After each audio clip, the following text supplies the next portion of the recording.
9ஆம் வகுப்பு தமிழ். வணக்கம். விரிவானம் இயல் 3ல் விரிவானத்தில் அகழ்வாய்வுகள் பார்த்தோம் முதல் வகுப்பில். இப்போ 2ஆம் பாகம் பார்க்குறோம். அது பட்டிமன்றம். 2ஆம் பாகம் பார்க்கும்போது நம்ம முதல்ல பார்த்தோம். என்ன பார்த்தோன்னா, அதில் முத்துன்றவங்க பேசுகிறத பார்த்துட்டோம். அதுக்கடுத்து பாத்திமான்றவங்க பேசுகிறத பார்த்துட்டோம். தேவையான செயல்பாடுன்றது பாத்திமா பேசுனாங்க, தேவையற்ற செலவினம்ன்றது முத்து பேசுனாங்க. அடுத்த பாகம் இப்போ 2வது பாகத்தில் இப்போ நம்ம அடுத்து பார்க்க போகிறது நடுவர் பேசுகிறார். அடே எப்பா, பாத்திமாவின் வார்த்தைகளுக்கு மின்னிய வரலாறு புதிய வெளிச்சத்தை காட்டுது. என்ன அன்பு மாரி, என்ன செய்ய போகிறீங்க? பேசத்தான் போகிறீங்களா, இல்லை பட்டிமன்றத்தை இப்படியே முடிச்சுட்டு தீர்ப்பை சொல்லிடட்டுமா அப்படின்னு நடுவர் கேட்குறாரு. அப்போ அன்பு மாரி பேச வராங்க. பாரதியை வணங்கி தொடங்குகின்றேன். ஐயா நடுவர் அவர்களே, எங்கள் ஊரில் ஒரு சொலவடை சொல்லுவாங்க. பகுமான கோழி பறந்துக்கிட்டே முட்டை போட்டு ஆச்சான். அப்போ என்ன சொல்கிறாங்க பாருங்கள். ஐயா நடுவர் அவர்களே, எங்கள் ஊரில் ஒரு சொலவடை சொல்லுவாங்க. சொலவடைன்னா பழமொழின்னு அர்த்தம். அப்போ பகுமான கோழி பறந்துக்கிட்டே முட்டை போட்டுச்சான் அப்படின்னும்போது நடுவர் சொல்கிறார், என்ன பகுமான கோழி பறந்துக்கிட்டே முட்டை போட்டுச்சா? சரி, தலைப்புக்கு வாங்கம்மா. அன்பு மாரி, இல்லைங்க ஐயா, வெட்டி பெருமைக்காகவே வீராப்பா பேசுபவர்களை பற்றி சொல்ல வந்தேன். நாம் எப்படிப்பட்ட காலத்தில் வாழ்ந்து கொண்டிருக்கிறோம்? காலத்தில் உலகத்தில் குட்டி நாடுகள் கூட அறிவியல் விந்தைகளால் வானத்தை அளந்து பார்க்குது. அமெரிக்காவில் இருக்கும் என் தோழியின் நட்பை இணையதளம் இணைத்து காட்டுது. விபத்தில் துண்டிக்கப்பட்ட கால்களுக்கு அறிவியல் செயற்கைக்கால் பொருத்தி அழகு பார்க்குது. பழுதுபட்ட இதயத்துக்கு மாற்று இதயம் பொருத்தி மருத்துவ அறிவியல் மனிதனை வாழ வைக்குது. புற்றுநோய் என்னும் அரக்கனை வீழ்த்த புதிய மருந்து கண்டுபிடிக்க அறிவியல் அறிஞர்கள் பெரும் முயற்சி மேற்கொண்டு வருகிறார்கள். இன்னும் எவ்வளவோ சாதனைகள் கண்முன்னே நிகழ்ந்து கொண்டிருக்கிறது. இந்த உலக போக்கிற்கு ஈடுகொடுத்து நாமும் நமது அறிவியல் பயணத்தை முன்னெடுக்காமல் அகழ்வாய்க்குள் விழுந்து கிடப்பது என்ன நியாயம்? நான் ஒன்றும் அகழ்வாயிற்கு எதிரானவன் இல்லை. இன்றைய மாறி வரும் உலக சூழலில் அகழ்வாய்வு என்ன முக்கிய தேவைகளுள் ஒன்றா? 21ஆம் நூற்றாண்டு அறிவியலால் வியக்க வைக்கின்ற காலத்தில் இந்த பழைய காலத்து பொருள்களையும் கட்டடங்களையும் கண்டுபிடித்து என்ன சாதிக்கப் போகின்றோம்? நடுவர் அவர்களே, பழையன கழிதலும் புதியன புகுதலும் வழுவல கால வகையினானவே என்று நமது இலக்கண புலவர் ஒருவர் சொன்னதை எதிரணிக்கு நினைவூட்டி நல்ல தீர்ப்பு தருமாறு கேட்டு விடைபெறுகிறேன். நன்றி, வணக்கம். என்ன சொல்கிறாங்க பாருங்கள். இல்லைங்கய்யா, வெட்டி பெருமைக்காக வீராப்பு பேசுகிறவங்க நிறைய பேர் இருக்கிறாங்க. அப்படிப்பட்ட காலத்தில் நம்ம வாழ்ந்துட்டுருக்கும்போது அறிவியல் விந்தை வானத்தை அளந்து பார்க்குது. அமெரிக்காவில் இணையதளம் இணைத்து காட்டுது. ஆனால் இன்றைக்கி நம்ம கால் இல்லாததுக்கு செயற்கை கால் கொடுத்துட்றாங்க, மாற்றி இதயம் கொடுக்குறோம். இப்படியெல்லாம் வாழ்ந்துட்டுருக்கிற காலத்தில் அதோடு மட்டும் இல்லாமல் புற்றுநோய் என்ற அரக்கன் ஒருத்தவன் இருந்தாலும் அதை வீழ்த்த மருத்துவ அறிவியல் படி மருந்துகள் கண்டுபிடிச்சி மேற்கொண்டு வர்றாங்க. இவ்வளோப்பட்ட சாதனைகள் இருக்கும்போது நமது அறிவியல் பயணத்தை நம்ம முன்னெடுக்காமல் அகழ்வாயுன்னு சொல்லி நம்ம கீழவே போயிட்டுருக்குறோம். இன்றைய மாறி வர சூழலில் அகழ்வாயு முக்கிய தேவையே ஒன்றா 21ஆம் நூற்றாண்டில் இருந்துட்டுருக்குறோம். அப்படி இருக்கும்போது அறிவியல் நமக்கு வியக்க வைக்குது. பழையன கழிதலும் புதியன புகுதலும் அப்படின்ற ஒரு பழமொழி இருக்குது. அந்த பழமொழிக்கு ஏற்ப நீங்கள் ஒரு நல்ல தீர்ப்பை சொல்லி வழங்குங்க அப்படின்னு இவங்க சொல்லி முடிச்சிட்டாங்க. இப்போ நடுவர் சொல்கிறாருங்க, அருமை அன்பு மாரி, அருமை. உங்களுக்கு ஆதரவாக நன்னூலை இயற்றிய பவனநந்தி முனிவரையும் துணைக்கு இழுத்து வந்துட்டீங்க. மிக்க மகிழ்ச்சி. இப்போ இந்த அணி கொஞ்சம் சோர்ந்து போன மாதிரி தெரியுது. நண்பர் செல்வன், வாங்க, எப்படி பதில் சொல்ல போகிறீங்க? செல்வன், அவைக்கு என் பணிவான வணக்கத்தை கனிவோடு தெரிவித்துக் கொள்கிறேன். நடுவர் அவர்களே அறிவியலை தலையில் தூக்கி வைத்து கொண்டு ஆடுகிறார். சகோதரி, ஏதோ நாங்கள் எல்லாம் அறிவியலுக்கு பகைவர் என்பதை போல அகழ்வாய்வே அறிவியலை அடிப்படையாக கொண்டதுதான் என்பதை அறியாதவராக இருக்கின்றார். இதில் பவனநந்தி முனிவரை வேறு சாட்சிக்கு இழுத்திருக்கிறார். பழமையின் பட்டையை உரித்து கொண்டுதான் புதுமையே பிறக்கும்.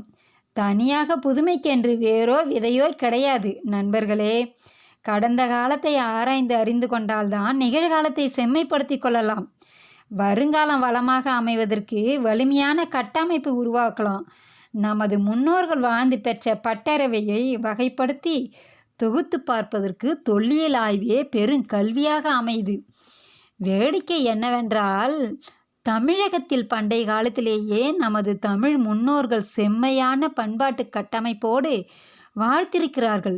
நாம் தான் அந்த தொன்மை வரலாற்றை உண்மை அறியாமல் தொடர்ச்சி ஏற்பட்டு இடையில் எங்கோ பாதை மாறி பயணித்து கொண்டிருக்கிறோம்.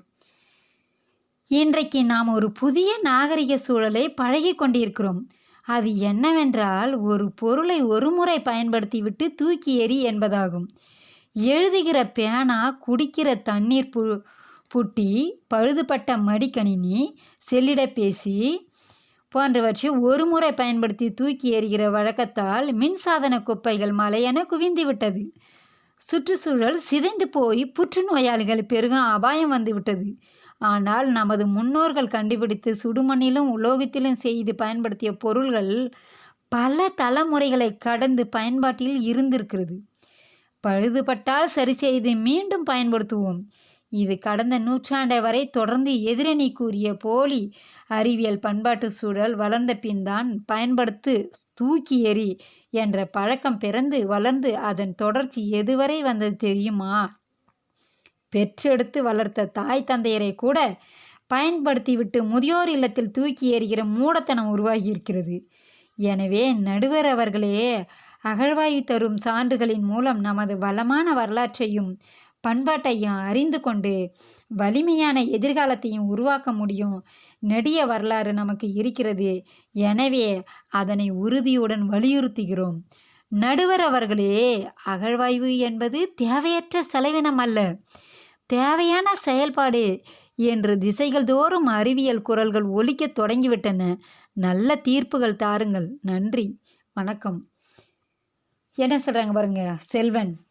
அந்த அறிவியல் தலையில் தூக்கி வச்சுக்கிட்டு ஆடுறாங்களே சகோதரி அன்புமேரி, ஏதோ நாங்களாம் அறிவியலுக்கு பகைவர் கிடையாது. அகழ்வாயே அறிவியலை அடிப்படையாக கொண்டது தான். அந்த அகழ்வாயுன்றது அறிவியலுக்கு அடிப்படை தான். அப்படி இருக்கும்போது பவனநந்தி முனிவரை வேற இதில் சாட்சிக்கு வேற இருக்கிறாங்க. அதில் கூட என்ன சொல்கிறாரு, பழமையின் பட்டையை உரித்து கொண்டு தான் புதுமையே பிறக்கணும் அவரும் சொல்லியிருக்கிறாரு. அப்படி புதுமைக்கு வேறோ விதையோ கிடையாது. அப்படி இருக்கும்போது கடந்த காலத்தை நம்ம ஆராய்ச்சி அணிச்சு நிகழ்காலத்தை செம்மைப்படுத்தி வருங்காலத்தை நம்ம வளமாக வைக்கிறது தான் வலிமையான கட்டமைப்பு. அது நம்ம முன்னோர்கள் கொடுத்த பட்டறிவு அப்படின்னு உணர்த்தி சொல்கிறேன். வேடிக்கை என்னென்னா, தமிழகத்தில் பண்டைய காலத்திலே நமது தமிழ முன்னோர்கள் செம்மையான பண்பாட்டு கட்டமைப்போடு வாழ்ந்திருக்கிறாங்க. நாம் அதை தொன்மை வரலாற்று உண்மையை அறியாமல் தொடர்ச்சி ஏற்பட்டு இடையில எங்கோ பாதை மாறி பயணித்துன்னு இருக்கிறோம். அப்படி இருக்கும்போது ஒரு பொருளை ஒரு முறை பயன்படுத்திட்டு தூக்கி எறிகிறோம் அறிவியல் பொருளை.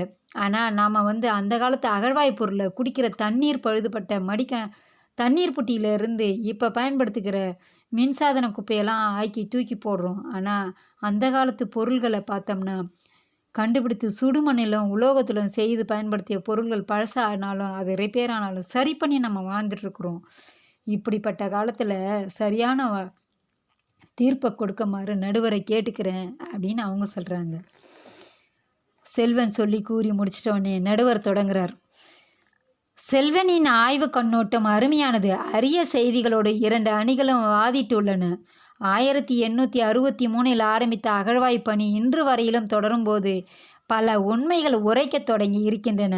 பழையனவற்றை ஏன் தோண்டி எடுப்பது, பாதுகாக்க வேண்டும், ஆராய வேண்டும். அதற்கு நாம் புழங்கும் பொருள் பண்பாடே சான்றாக நிற்கிறது, தேவையற்ற செயல்பாடு என்று பேசிய அணியினர் கூறியது போல அகழ்வாய்வு என்பது அறிவியலுக்கு எதிரான சிந்தனை என்று. அறிவியலில் 2 வகை உண்டு. ஒன்று வணிக அறிவியல், மற்றொன்று மக்கள் அறிவியல். வணிக அறிவியல் முதலீட்டை பெருகுவதற்காகவும் பொருளை கண்டுபிடிக்கிறது, அதனை விற்பனை செய்கிறது. அதன் விளைவுதான் நெகிழி குப்பைகள். ஆனால் அகழ்வாய்வில் கிடைத்த சுடுமண், கல், இரும்பு, செம்பு ஆகியவற்றாலான புழங்கு பொருள்கள் எல்லாமே கருவிகள் பல நூற்றாண்டுகளாக வாழையடி வாழையாக பயன்பாட்டில் இருந்தன.